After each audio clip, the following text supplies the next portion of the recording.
Welcome back to Tar Heel Illustrated from inside the Smith Center. I'm Bryant Balcom here with publisher Andrew Jones. We're back for another edition of Three Things following UNC's 82-67 win over SMU. It was a game in which the Tar Heels did not trail, and you can kind of point to their defense when it comes to that.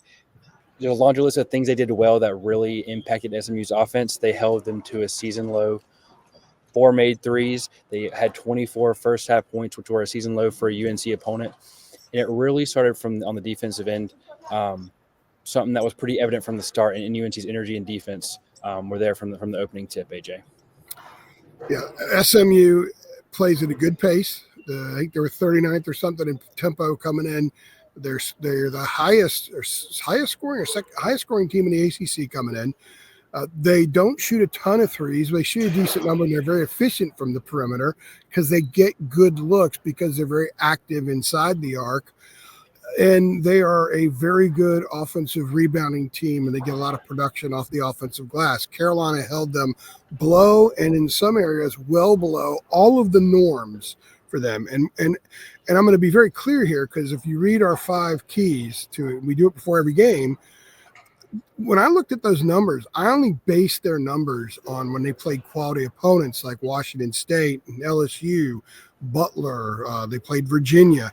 Those are the games I based it on. I didn't base it on games against Glendale State and Tarleton State. So I wanted to see what their numbers are against decent teams. And they were very, very good at it, very efficient offensively. And Carolina made them inefficient.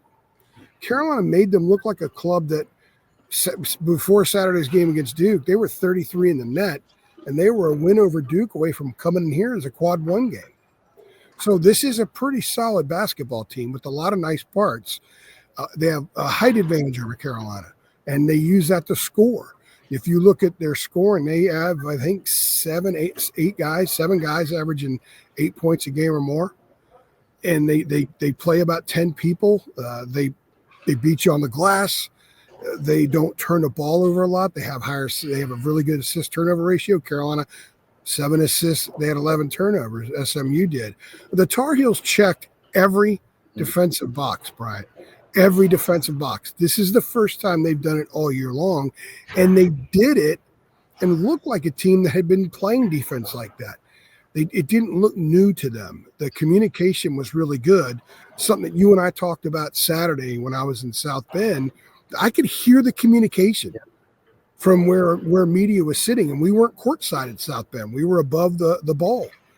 And I couldn't hear it tonight because it's louder in here than it was in Notre Dame during those times, and we're also further away.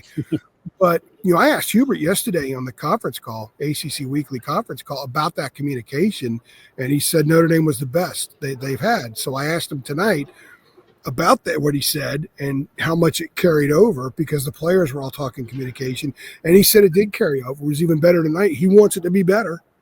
But 2 games in a row communicating on defense, it's no coincidence that 2 games in a row the Tar Heels have put up very good defensive numbers. They're not playing. They're not against Duke. This wasn't against Auburn or anything like that. But Notre Dame's got parts, and SMU's got a lot of parts. And I thought the Tar Heels took SMU out of what they do a lot tonight, and I thought there was some frustration on SMU's part. Andy Enfield got a technical foul.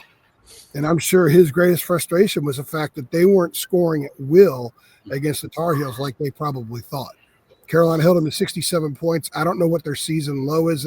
They played UVA, so they probably scored less than that against them.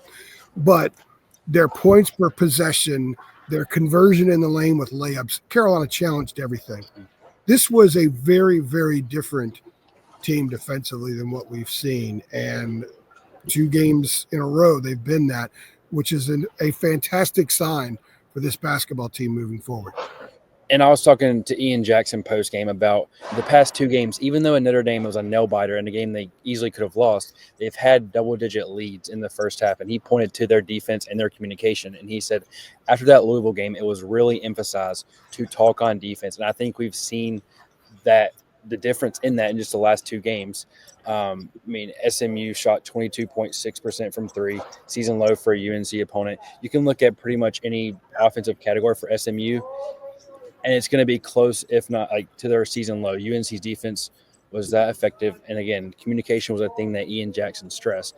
But on the Yeah, offensive side of the ball, well, very quickly, let's stay on defense very quickly because a lot of the things that this team has not done well, beginning with communication, their communication sucked most of the year. And quite frankly, they'll admit that. They know it's been bad. That's why they're so quick to talk about how good it's been the last two games. And I talked to RJ. I think you were standing next to me and I was talking to RJ about the communication. The difference is when they communicate, they're going to be quicker. They're smarter, they're quicker, they're sharper, and they're more connected. One of my issues with this team all year is that it just doesn't look like a connected team on the court a lot of things, on either end of the floor. And they have been more connected defensively the last two games, and we have seen as a result. Offensively, they've been a little bit more connected as well. Different guys scoring at different points. When they have big runs, it's not just one or two guys leading those runs. Although it was Elliott, RJ, and Drake Powell for a while, the only ones that scored, but then everybody else started getting involved. So they got a lot of points off good defense. Not always, I don't even know how many points they got off turnovers in the game. They did force a decent number. They were efficient when they got those, but just getting a rebound and getting the ball up the court and getting a look sort of in a secondary way. A lot of that came from a defense. Their rotations, their help side. They had a lot of block shots. I don't know how many they had in the game, and they got all of them from help defense. They've been terrible help defense. And I talked to Jay Wash after the game in South Bend about just that. And he said, look, that was the absolute point of emphasis after the Louisville game because they were terrible defensively against Louisville. And 2 games in, it's like they've gotten the message. All those little things that Hubert puts on the chalkboard before the game, the theoretical chalkboard, they don't use chalkboards anymore. They got it. The whole checklist they got. They got most of them in South Bend. They got all of them tonight. So there's an awful lot to build on. It's just 2 games. It's 2 games against teams that they wouldn't meet late in an NCAA tournament, likely. But they did it, and it had to start somewhere. And pretty good time to start early January once you're launching into ACC play. And to answer your question, they had 18 points off turnovers and 7 blocks. Jalen Washington had 4 today. He has 9 in his last 2 games. And again, you mentioned the help side defense was impactful. So 18 points off 11 forced turnovers. There's turning that right there is turning defense into offense. They won the game by 15. There you go. And I wanted to talk about just offensively. You mentioned in your 5 keys, you talked about EM and then a little more of RJ. And RJ was the one who, 26 points. He really showed up tonight. And was what UNC needed. Ian Jackson had 18, by all means, had a good night by his standards. But RJ was really the catalyst for this offensive effort for UNC. Yeah, and he scored 8 points Saturday, and people were beating him up. I thought he played a really good offensive game Saturday. He had 7 assists, 1 turnover. He was a floor general out there. I noted when you and I did 3 things after that game that he had an assist to Drake Powell for a bucket. And RJ ran back up the court defensively with his back to the offensive end of the court, clapping nonstop. We saw more of that tonight. We saw him dive after a ball at midcourt when the game was 18, 20 points, because I think he understands. He may not be the most vocal leader. It's just not his wiring. And Hubert did say he's trying to get these guys to play out of their personality some. However, RJ is an aggressive, intense guy. And what I think in his game, and we talked about this a couple weeks ago, and I wrote a piece about it, he was starting to find himself offensively. I talked to him about his shot. His shot was real flat most of the year. He's got a lot more arc on it now. Voila, he's generally hitting more of them. He's still not hitting that pull-up 15-footer inside. He's still hard on a lot of those, but that's going to come because we saw a lot of other stuff come tonight. So there were times when Elliott was on the floor, RJ was at the point. He was on the ball. And he just sees things, and he plays, although it looks like he's playing with his hair on fire, he's actually very composed. I think we've seen some leadership emerging with him. The last 2 games for sure, but I think his recognition of its need was several games ago, and you just don't flip a switch like that. It has to be something that you massage like dough, so you get it right before you put it in the oven, so whatever you're trying to bake comes out the right way. I think that's sort of the period that RJ has been in. And I think now we open up the oven. It's a pretty good leader there has emerged that we've seen the last 2 games. Now he needs to keep it up. He needs to keep it up. And if they continue to play with the kind of energy they started the game with today, which I think a lot of it was being able to score, that gave them energy, but they showed it on the defensive end. I think RJ's the guy moving forward that needs to be the mature adult in the room and also the head of the kangaroo court. If you're a baseball guy, like I know you are, baseball teams have a kangaroo court in every clubhouse where an older guy will find people if they show up late or if they do something they're not supposed to, leave their socks in the middle of the floor and they're not supposed to be, things along those lines. This team needs a guy running a kangaroo court, and it needs to be RJ. And he needs to also back that up with his play. And it's no coincidence in the last several games, RJ's been playing a lot better. He's been scoring more. In the Notre Dame game, he didn't score a lot, didn't have to score a lot. And what I loved about his play there and his play tonight, if you look at his body language on the court, there's no difference with him scoring 8 or him scoring 26. And that's the maturity, that's the guidance and leadership, and that's the dude at the front of the line holding the candle as you go through the cave. He needs to be that guy, and he's been that guy the last few games. And if that continues, this team has a chance to be pretty good, that we've said all along. They haven't been pretty good for the most part. They've been pretty bad in a lot of ways, but they have a chance still to be pretty good. And I think the way RJ was scoring, the way that RJ takes control out there, his defense has been better. He's been physical on the defensive end. I think that is sort of a catalyst. And then you connect that with the communication on defense, and everything's going to come through. By the way, Ian, as a side note, didn't score at all until a minute 32 left in the first half, and he got 18. So Ian and RJ, Ian just, if RJ does all that stuff, all Ian's got to worry about is putting the ball in the hole. Yep. And playing off one. I thought that Ian actually did a nice job not rushing stuff, not forcing stuff, trying to get a 23-plus points for the 5th straight game. I thought he showed some maturity, not scoring. And that was a good thing for this team to go that long without him scoring, because they need to show that others can help. And they did this tonight without Jay Washer or Seth scoring. Seth came back tonight and he didn't score. And so there's so many good things to take from this. And if you were to write the script of what we've seen through the first 2 months, RJ being that dude, and it's not just a scoring dude, it's the and Ian finding ways just to lose himself in the game and score, communicating on defense, and the big challenging stuff down low, which we saw them do tonight. Van Allen Lubin played bigger than 6'8" tonight. He's got that 7'4" wingspan, and he's got a pretty good lower. Remember what one time the big got the ball in the block, and I said something about Ian's lower body, his midsection. Or not Ian, excuse me, Van Allen's midsection. Yeah. He kept his midsection. He kept it in place, and the big did not back him in and wasn't able to make the move. And that was a big damn dude. So there are a lot of things to take from this that are very, very positive that simply must be built on. If it's a one-off, it's a one-off, or I guess we can call it a two-off because 2 straight games. But there's a lot of good things tonight that Carolina fans should be excited about, and the Carolina fans that showed up. What a crappy crowd this way. Yeah. I mean, come on, guys. I understand it's 9 o'clock, the weather, but the weather, it's cold. And it's 37. I was just in South Bend. They had a full house in South Bend, and it was snowing. No, you're not having any pity for these people. I know people are going to get pissed at me saying this, but I think it's pitiful. You got to show up. I've been covering this program for 29 years, and I've been to a lot of Tuesday night, 9 o'clock games against an opponent people don't know much about, and there are a lot more bodies in the building than there were tonight.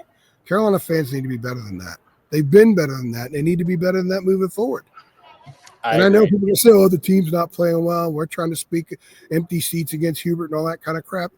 I don't know. I'm an Orioles fan, and I wanted managers fired, but I never wanted an Oriole to strike out, so a manager gets fired. So maybe even if you don't want to support a coach by whatever, for a reason, support the players. I veered way the hell off right there, man. I totally veered.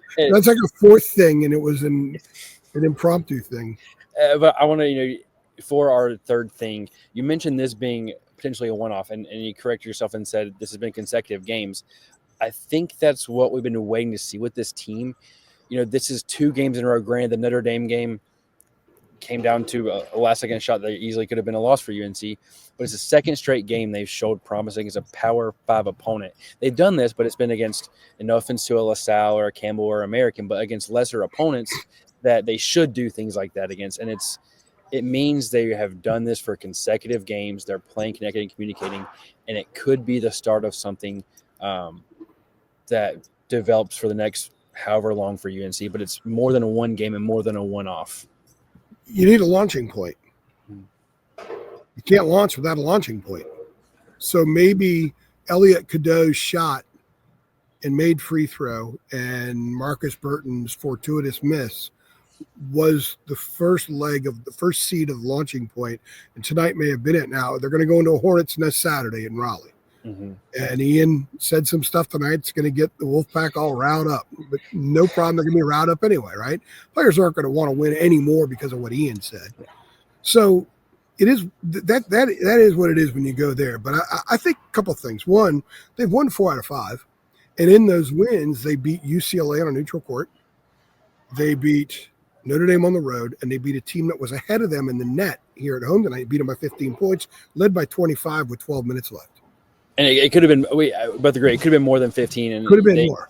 Got a little stagnant at times, but they were in control of the game for 39 minutes. The key, and this is sort of what does this mean? And I think I asked Drake Powell this. I said, the fact that you guys, I mean, they have those lulls. In late in games. We've talked about them ad nauseum, but they had such good energy for the first 30 minutes of the game. They put themselves in position to be able to withstand pulling their foot back some. It didn't cost them, whereas it's cost them other times. And Drake is nodding when I'm asking him. He said, absolutely. He's like, they're learning as they go along. And let's remember, they have 2 33-minute guys now that are freshmen, and neither one of them was playing a ton of minutes early, especially Ian. He wasn't playing a ton of minutes. I was watching Ian a lot when they were running their press offense tonight, just to see where he was going and if he was running it the right way. And I'm saying that because he's a guy who's all about putting the ball on the floor and scoring and everything, but we're seeing him connect with everything they're doing more now. We're seeing some maturity and the connectivity in his game, I think, is really important. And that's why I thought the Notre Dame game was positive, because it was a connected win. This was a connected performance tonight. He was never out of position in their zone offense, or their press offense rather. And I thought that was another little important sign. When they look at film, and Ian and Drake, especially Ian, because Drake checks so many boxes. He's just he's such a sound glue guy who can rise up and get you 17 like he did tonight. But Ian's film room isn't going to have the red marks, if you will. Like if you're editing a paper, you put red marks on it, that it did a couple of weeks ago. And he's still scoring. So there's that other stuff he's doing, the little things that are better. And he's going to be so much better off next year when he goes to the league, because he's learning some of these things and he's executing them. He's embracing them. But also, it's allowing everybody to sort of merge together. So what this means is, a lot like we've talked about, it appears these guys are coming along. Van Lubin went out of his way to tell me tonight that we get along great. He said, we haven't lost anything, as far as some people were saying, boy, this team has lost it. They're not together. We've questioned how together they were. We've questioned what the chemistry was. And the fact that they've come out and played this way, and they were in position to beat Louisville without Seth. Louisville beat Clemson tonight. Louisville's a good team. They're going to the NCAA tournament. They were in position to win that game, and they just kind of screwed up the last several minutes. And they came down again, not grabbing rebounds. They were that close. And they did that tonight. And they were ahead in the rebounding game for a while, but that little ugly stretch they had, they kind of lost it there. But the first 30 minutes, they were thoroughly dominant in all statistical categories, and not so much dominant maybe in rebounding, but they had the edge, which is very positive. But Van Allen said, look, we like each other. We get along great off the floor. We really like each other. We're all buddies, and we care about each other, and we kind of rallied together. We realized we've got to do something about this. I think that's an important thing. So what this means is these guys understood the gravity of the situation. They understood where they were. I remember, I don't know if I did 3 things with you after Louisville or not, but I believe it was Jacob. I think it was Jacob, and I said, mentioned to RJ, my last question to him was, I just said 8-6, RJ. He's like, I know. He does that. That was sobering. And he's the guy, I think, that's kind of put a lasso around everybody and corral him in. And we'll see how long this lasts, but they got a lot of winnable games in front of them. And they have an opportunity to really build some steam if they do the things they did tonight. And a lot of those games are at home or just inside the state of North Carolina. Now, they need to work on their delay offense. The delay offense is brutal. I don't even know what they're trying to do. They're just trying to milk clock and, hey, let's run a play with 3 seconds left or whatever the case. They got lucky with that RJ3. Very. And then they had another one, Drake Powell's 3-pointer that turned into a technical foul and a 5-point possession as well. That was the end of the shot clock. That, if they go into delay up 14 against a better team, it gets dicey. If they play like they did tonight, they're going to have to work on that delay game. Their coach has DES pin on his lapel. DES was a master. He was such a master at the delay game, they changed the rules because of it. So Hubert needs to dig back into that history bucket and just kind of pull out some delay game stuff and slap it on the floor and say, okay, guys, here's how we're going to run offense to try to score, but also use some time.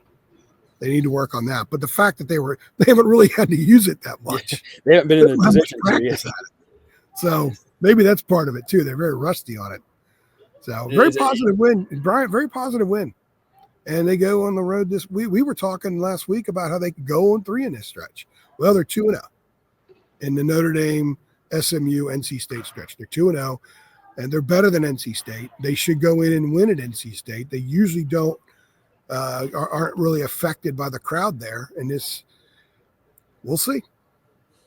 And their second chance to have a 3-game winning streak this season really builds momentum. And like you said, Raleigh, tough environment, but they have a chance to really keep this momentum going. Coming in and Stanford, and then they go to Wake and then BC. I mean, Wake's pretty decent, but especially on the road. But they have a chance to really put some stuff together and get very connected here in the next few weeks before they hit a very bumpy part of the schedule. Most definitely. And it's like next chance on Saturday against NC State and Raleigh. You guys like this content, like UNC winning, drop us a like, drop us a subscribe, and feel free to come back. After UNC games, we break these things down through every single game. And Jacob and I have a basketball show recording Wednesday and a football show. We got a lot of stuff about the kinds of conversations Bill Belichick is having with portal kids and high school recruits. It's going to be a lot of fun. And even though it's basketball season, like I said, we have stuff. Football. It's football season right now, man. We posted a portal commitment during the game tonight. And we got all things covered. So like, subscribe, and keep up with all we have for UNC fans. From the Dean Smith Center, I'm Bryant. He's AJ. And we'll see you next time. Thanks.